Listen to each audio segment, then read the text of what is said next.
The 3 American contractors freed with Betancourt have now arrived in the United States. They were captured when their small airplane crashed in a Farc-controlled area in 2003.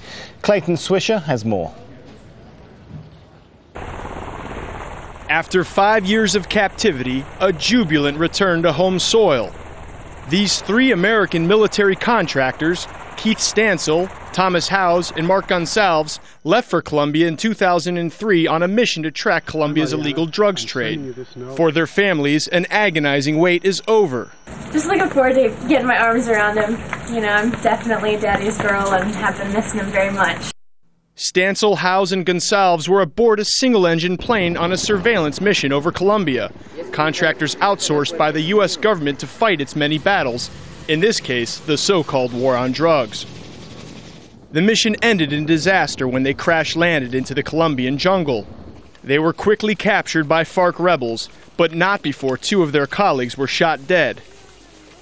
Their employer, named Chow, was a government subcontractor, but the first letters of its title, CIA, convinced their captors that they had stumbled upon some high-value captives. Washington insisted they were not spies and publicly defended the mission. The United States is engaged in a counter-narcotic and counter-terrorist effort in Colombia, and that is the purpose of having American military in Colombia. The years wore on and negotiations went nowhere. FARC's human bargaining chips gave them the appearance of having an upper hand. The American president held back from mounting any rescue attempt. I trust President Uribe's judgment.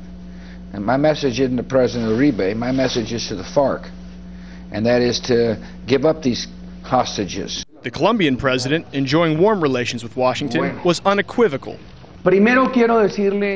First of all, I want to tell the citizens from the United States that for the government of Colombia, the 3 Americans kidnapped by FARC are as important as the 70 Colombians who remain kidnapped by this organization.